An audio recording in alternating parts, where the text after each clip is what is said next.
the street and have people not gesturing with all five fingers.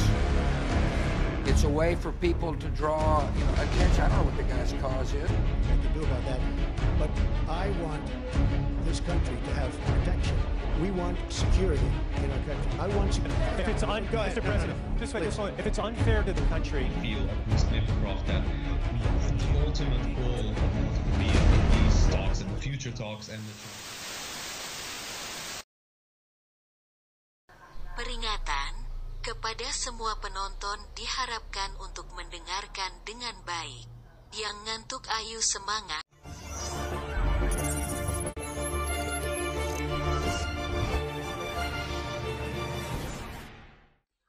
Assalamualaikum warahmatullahi wabarakatuh.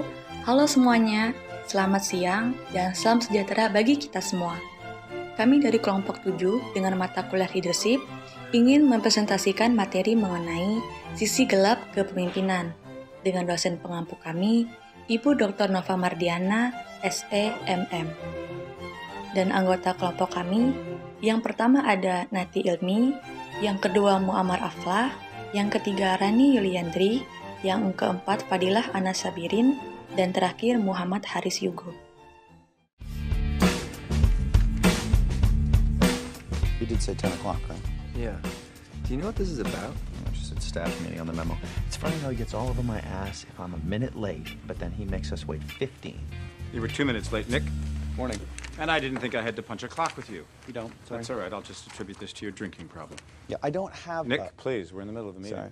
Morning, everyone. So, I have finally decided who I want to be our new senior vice president of sales. He's right here in this room. It's me. What do you say? I've decided to absorb the responsibilities of the senior VP position into my own. I've realized that if you want to get something done right, you've got to do it yourself. So I'm going to be breaking through the wall of the office that would have been the senior VP's and make one huge, enormous office. However, I will only be taking 85% of the additional salary I'm entitled to, and that is self-sacrifice people. Tujuan pembelajaran. Yang pertama, memahami kepemimpinan yang buruk. Yang kedua, menjelaskan ketidakmampuan manajerial. Ketiga, menjelaskan pergelinciran manajemen. Keempat, mendeskripsikan 6 penyebab kemunduran manajemen. Dan yang kelima, menguraikan ciri-ciri kepribadian sisi gelap. Kepemimpinan yang buruk, bad leadership. Kepemimpinan yang buruk diasosiasikan dengan individu yang efektif dalam membangun tim dan mendapatkan hasil melalui orang lain, tetapi mendapatkan hasil yang ditentang secara moral atau etis. Salah satu cara meningkatkan efektivitas kepemimpinan seseorang adalah dengan melihat kemampuan seseorang dalam membangun tim, memberi pengaruh positif, sehingga mendapatkan hasil melalui orang lain. Ketidakmampuan manajerial, managerial incompetence. Ketidakmampuan manajerial adalah ketidakmampuan seseorang untuk membangun tim atau mendapatkan hasil melalui orang lain. Ketidakmampuan manajerial lebih sering dihubungkan dengan individu yang tidak mampu membentuk suatu tim yang kompeten dan mencapai hasil dari tim tersebut. Karena itulah, sulit untuk mengumpulkan pengikut yang loyal dan mengejar tujuan dari pengikut tersebut. Selanjutnya, jenis atau tipe dari manajer.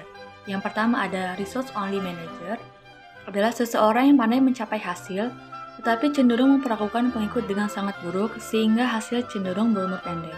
Yang kedua ada cheerleaders, adalah orang-orang dalam posisi otoritas yang berpusat pada orang dan ingin bergaul dengan semua orang.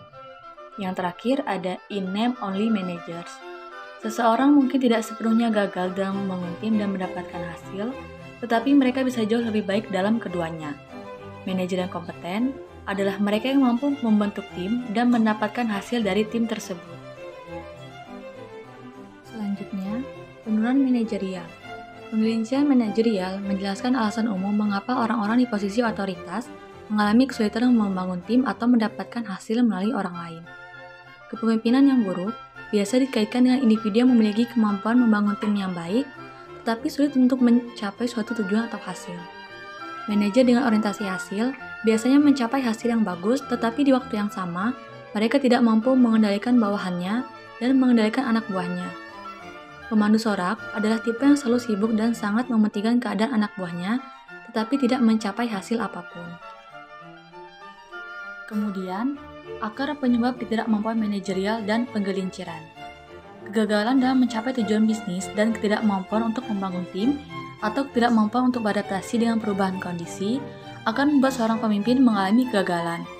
Faktor pemimpin, pengikut, dan situasional semuanya berperan dalam penyimpangan manajerial. Kita dapat mengurangi penggelinciran manajerial dengan memahami 6 akar penyebab.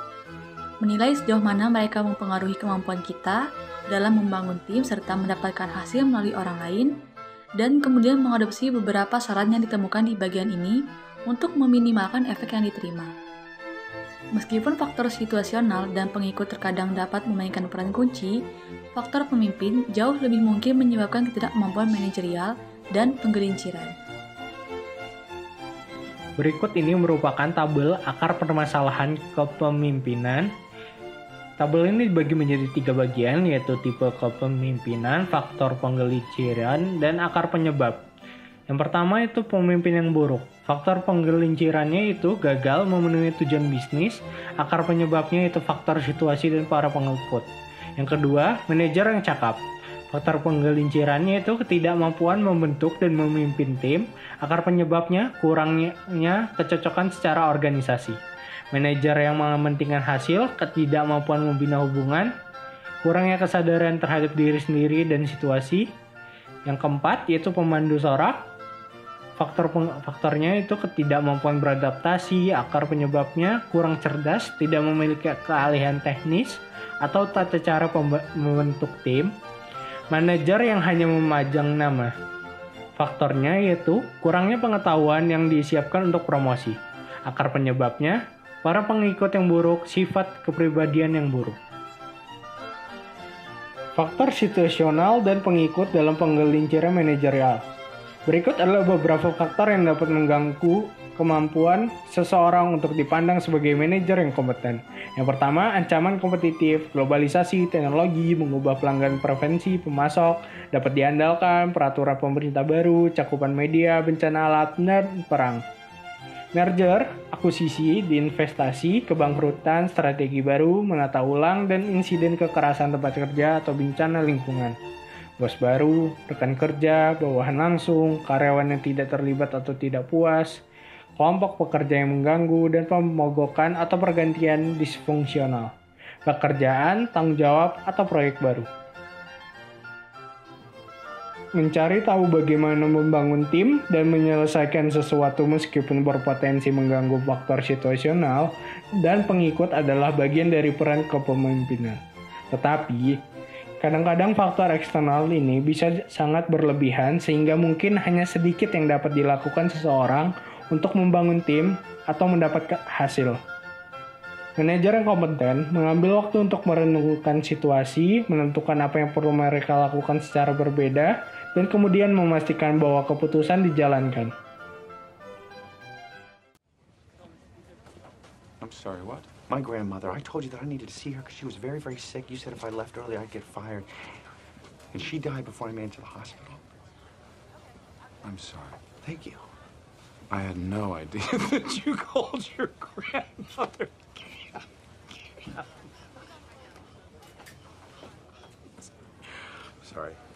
Sorry you didn't get to say bye-bye to Cam Cam. I really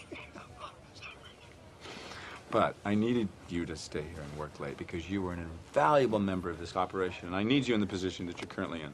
Well, tough shit, okay? I've been in that position for 8 years now. Why would I stay here after being treated like this? Well, because I'd make sure that nobody in the industry would ever hire you again. Bullshit. No, because they're going to want my letter of recommendation, right? So I'm perfectly willing to write that you are an insubordinate, dishonest drunk. You can't do that. That's not true. Let me tell you something. You stupid little runt. I own you. Kurangnya kesesuaian organisasi, orang asing di negeri asing. Budaya organisasi bukanlah salah satu dari faktor situasional yang meresap. Itu yang membuat manajer gagal. Tetapi, seseorang cocok dengan budaya organisasi dapat menyebabkan dia dianggap tidak kompeten. Kesesuaian organisasi dapat didefinisikan sebagai tingkat kesepakatan antara pribadi dan organisasi nilai dan keyakinan. Jika seseorang tidak berbagi nilai atau keyakinan mayoritas anggota, maka kemungkinan besar orang ini akan menjadi kurang cocok dengan organisasi. Banyak sekali orang yang tidak cocok dengan budaya organisasi menggunakan tingkat pengaruh yang semakin berkurang, yang mana itu mengganggu kemampuan mereka untuk membangun tim dan mendapatkan hasil. Lebih banyak petunjuk untuk yang tidak tahu, kurang pemahaman situasional dan kesadaran diri. Manajer yang kompeten harus akurat dalam membaca faktor situasional dan pengikut yang mempengaruhi tim mereka dan harus tetap waspada terhadap perubahan. Manajer yang kompeten tidak hanya memiliki tingkat kesadaran situasional, melainkan mereka juga memiliki tingkat kesadaran diri yang tinggi. Individu yang sangat sadar akan kekuatan dan kekurangan dirinya sendiri seringkali menemukan cara untuk mengelola atau mengatur kepemilikan atas kesenjangan pengetahuan dan keterampilan pribadi mereka. Sebaliknya, pemandu sorak, manajer dalam nama saja, dan manajer hanya hasil cenderung memiliki titik buta situasional dan kesadaran diri. Mereka juga tidak menyadari atau mengabaikan dampak situasional atau pengikut utama, acara, dan melebih-lebihkan kemampuan mereka untuk membangun tim dan mendapatkan hasil. Kurangnya kecerdasan, keahlian materi pelajaran, dan pengetahuan membangun tim. Pria jenius sejati. Organisasi yang melakukan pekerjaan yang lebih baik dalam mengidentifikasi masalah yang tepat untuk dipecahkan dan mengembangkan solusi yang efektif untuk masalah-masalah ini seringkali lebih berhasil daripada yang memecahkan masalah-masalah atau mengembangkan solusi yang tidak efektif. Manajemen terkenal, konsultan Peter Drucker, mengatakan bahwa sebagian besar bisnis mendapat masalah karena manajer senior melakukan penilaian yang buruk. Pemimpin bisnis seharusnya mengarahkan sumber daya ke aktivitas yang meningkatkan profitabilitas. Tetapi, mereka sering memutuskan untuk menghabiskan waktu dan uang untuk menyelesaikan proyek yang tidak bermasalah. Selanjutnya itu pengikut yang buruk. Sebagai pengingat, model ini menyatakan bahwa pengikut bervariasi pada dua dimensi yang sangat penting, yaitu berpikir dan keterlibatan. Self-starter adalah pengikut yang lebih mencari pengampunan daripada izin, menyuarakan pendapat, menawarkan solusi alternatif, bekerja lebih keras, mewujudkan sesuatu, dan mengikuti perintah bahkan ketika mereka tidak setuju dengan hal tersebut. Kemudian penjilat merupakan pekerja keras yang tidak pernah menentang bos mereka. Pemalas merupakan seseorang yang mana mereka akan melakukan semua yang mereka bisa untuk dapat keluar dari pekerjaannya. Dan para kritikus merupakan seseorang yang percaya bahwa tujuan hidup mereka adalah untuk menunjukkan bahwa semua hal yang dilakukan oleh bos dan organisasi mereka adalah salah. Kemudian selanjutnya itu ciri-ciri kepribadian sisi gelap. Kepribadian sebagai metode pengendalian kelahiran. Berikut ciri-ciri kepribadian sisi gelap. Yang pertama yaitu bersemangat. Pemimpin dengan kecenderungan ini mengalami kesulitan membangun tim karena mereka yang dramatis terhadap perubahan suasana hati, ledakan emosi, dan ketidakmampuan untuk bertahan pada proyek. Kemudian yang kedua yaitu skeptis. Pemimpin dengan sifat ini memiliki ketidakpercayaan yang tidak sehat terhadap orang lain, terus-menerus mempertanyakan motif dan menentang integritas pengikut mereka, dan waspada terhadap tanda-tanda ketidaksetiaan. Kemudian yang ketiga yaitu waspada. Karena para pemimpin ini sangat takut membuat kesalahan, mereka mengasingkan staf dengan tidak membuat keputusan atau mengambil tindakan terhadap masalah. Kemudian yang keempat yaitu imajinatif. Pengikut mempertanyakan penilaian pemimpin dengan kecenderungan ini, karena para pemimpin ini berpikir dengan cara yang eksentrik, sering berubah pikiran dan berlaku aneh atau membuat keputusan aneh atau tidak biasa.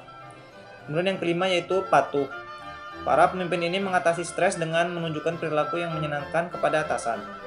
Mereka kurang mundur, tidak mau menolak permintaan yang tidak realistis, tidak akan membela staf mereka, dan membakar mereka sebagai hasilnya. Kemudian yang terakhir yaitu nakal. Para pemimpin ini cenderung cukup menawan tetapi senang melihat apakah mereka bisa mendapatkan yang lebih jauh dengan melanggar komitmen, aturan, kebijakan, dan hukum. Saat tertangkap, mereka juga percaya bahwa mereka dapat membicarakan jalan keluar dari masalah apapun. Yang terakhir yaitu kesimpulan. Pemimpin yang buruk adalah mereka yang dapat membangun tim tetapi mencapai hasil yang tercela dalam segi moral atau etis. Kepemimpinan dapat dikatakan sebuah konsep yang paling penting di dunia saat ini. Hal ini berkaitan dengan atas siapa yang bertanggung jawab dalam menentukan dengan siapa Anda bisa menikah, di mana Anda bekerja, bagaimana anak-anak Anda akan dididik, dan apakah Anda dapat berpergian dengan bebas atau mengekspresikan pendapat Anda. Meskipun banyak di masyarakat Barat mengambil kebebasan ini untuk diberikan, penting untuk disadari bahwa kebanyakan orang di dunia saat ini tidak menikmati hak istimewa tersebut. Kebanyakan orang hidup di bawah beberapa bentuk kediktatoran dan tidak banyak bicara tentang apa yang mereka lakukan, dengan siapa mereka berinteraksi, atau siapa yang bertanggung jawab. Untuk berhasil dalam peran ini, para pemimpin perlu membangun tim dan mendapatkan hasil melalui orang lain. Tetapi untuk mencapai kedua tujuan ini sangatlah menantang, sebab ada banyak cara yang dapat mengarah pada kegagalan bagi orang-orang dalam posisi otoritas. Dan sayangnya, kebanyakan orang bukanlah seorang pemimpin yang efektif.